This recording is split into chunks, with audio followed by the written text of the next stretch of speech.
Hello అండి. ఈరోజు నేను చెప్పబోయే స్టోరీ ఏంటంటే, రాధ, రంగడు కలిసి సన్నిహితంగా ఉండడం మురళి చూస్తాడు. అదే ఈ వీడియోలో నేను చెప్పబోయే మెయిన్ పార్ట్. ఇంకేముందండి, కొత్తగా ఎవరైనా మన ఛానల్ చూస్తున్నట్లయితే వీడియోని లైక్ చేయండి, షేర్ చేయండి, సబ్స్క్రైబ్ చేయండి. సరే మరి వీడియోలోకి వెళ్ళిపోదామా? మురళి, రాధలు కలిసి రంగడిని ఎంత ఆట పట్టించినా రఘురామయ్య కోపానికి రంగడు గురయ్యే పరిస్థితి వస్తే మాత్రం ఈ బావమరదళ్ళు ఇద్దరూ అండగా నిలబడతారు. అలాగే రాధకు ఏ చిన్న కష్టం వచ్చినా మురళి కంటే ముందే రంగడు నిలబడతాడు. ఒకరోజు రఘురామయ్య రాధకు ఇష్టం లేని ఒక గర్విష్టి సంబంధం నిశ్చయించడానికి చూస్తాడు. మురళి ఎంత చెప్పినా రఘురామయ్య వినడు. అప్పుడు ఈ ముగ్గురు ఒకటవుతారు. అది రఘురామయ్య ఇల్లు. బయట ఆయన మాట శాసనమే కావచ్చు, కానీ ఇంట్లో మాత్రం ఈ ముగ్గురిదే రాజ్యం.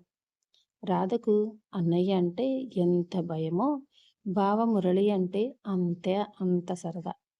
ఇహ రంగడు కేవలం పాలేరు మాత్రమే కాదు, చిన్నప్పటి నుంచి రాధ మురళిలతో పాటే పెరిగిన ఒక సొంత మనిషి.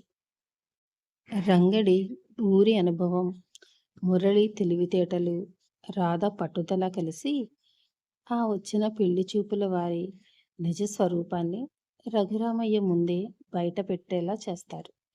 ఈ క్రమంలో ముగ్గురు కలిసి చేసే చిన్న చిన్న నాటకాలు, ఎదుర్కొనే సంఘటనలు బోలెడంత హాస్యాన్ని, డ్రామాని పండిస్తాయి. రఘురామయ్య ఎంత కఠినంగా ఉన్నా ఇంట్లో ఈ ముగ్గురు ఒకరికొకరు తోడుగా నిలబడితే కథ ఎలా ఉంటుందో ఇక్కడ చూడండి. ముగ్గురు మిత్రులు, ఒకే అనుబంధం. అది రఘురామయ్య గారి ఇల్లు. బయట ఆయన మాటే శాసనం కావచ్చు, కానీ ఈ ఇంట్లో మాత్రం ఈ ముగ్గురిదే రాజ్యం. రంగడి అసలు నిజం. రఘురామయ్య చేసిన మోసం తెలిసాక మురళి కోపంతో రగిలిపోతాడు. తన మావయ్య రఘురామయ్య తప్పు చేశాడని తెలిసినా తన కుటుంబం పరువు కాపాడుకోవడానికి రంగడిని ఊరి నుంచి పంపించేయాలని, లేదా అతడిని లొంగ తీసుకోవడానికి చూస్తాడు. కానీ రాధ అందుకు ఒప్పుకోదు. రాధ రహస్యంగా రంగడిని కలుస్తుంది. నువ్వు మా అన్నయ్యపై ప్రతీకారం తీర్చుకుంటే అది నీ శత్రుత్వాన్ని పెంచుతుందే తప్ప నీకు శాంతిని ఇవ్వదు. నీకు జరగాల్సిన న్యాయం నేను జరిపిస్తాను, కానీ నా బావ ప్రాణానికి, మా కుటుంబ గౌరవానికి హాని కలగనివ్వను అని రంగడి దగ్గర మాట ఇప్పించుకుంటుంది. రంగడు రాధపై ఉన్న ప్రేమతో ఆమె షరతుకు ఒప్పుకుంటాడు. రాధ మనసు రెండు వైపులా నలిగిపోతున్న దారమైంది. ఒకవైపు ప్రాణానికి ప్రాణమైన బావ మురళి, ఇంకోవైపు అమాయకుడిగా నటిస్తున్న తన మనసులో ఎప్పుడో చోటు సంపాదించుకున్న రంగడు. బావ అంటే ఉన్న ఇష్టం వేరు, రంగడిపై కలిగిన ఆ అనురాగం వేరు.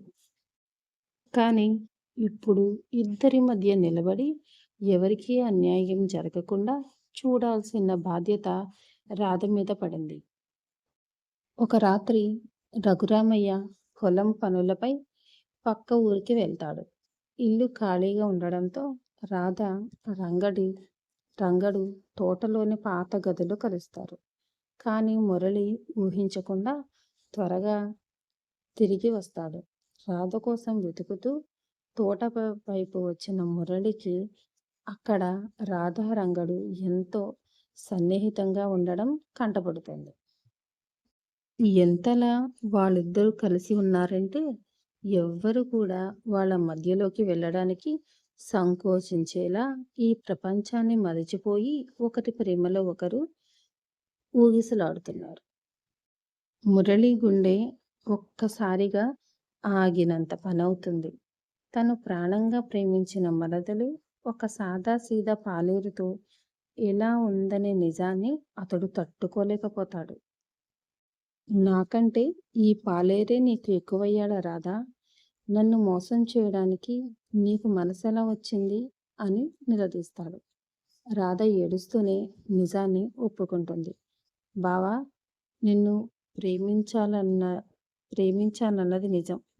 కానీ నీతో ఉన్నప్పుడు దక్కని ఏదో ఒక ఆత్మీయత, సన్నిహితం రంగడి దగ్గర దొరికింది. ఇది నిన్ను మోసం చేయడం కాదు, నా మనసులోని బలహీనత అని స్పష్టం చేసింది. రంగడు తలదించుకోకుండా, బాబుగారు, రాధమ్మ మిమ్మల్ని వదులుకోలేదు, నన్ను వదులుకోలేకపోతుంది. నాపై కోపం ఉంటే నన్ను చంపేయండి, కానీ రాధమ్మని బాధ పెట్టకండి అంటాడు. మురళి మొదట రఘురామయ్యకు చెప్పి రంగడిని వదిలించుకోవాలనుకుంటాడు. కానీ ఆ పని చేస్తే రఘురామయ్య రాధను దారుణంగా శిక్షిస్తాడని, తన ప్రేమ కూడా శాశ్వతంగా దూరమవుతుందని అర్థమవుతుంది. దాంతో మురళి ఒక విచిత్రమైన, ప్రమాదకరమైన రాజీకి వస్తాడు. మురళి రాధని వివాహం చేసుకోవడానికి సిద్ధపడతాడు. కానీ ఒక షరతుతో. రంగడు ఇంట్లోనే ఉంటాడు, కానీ రాధకు తనకు మధ్య ఒక ఒప్పందం ఉంటుంది.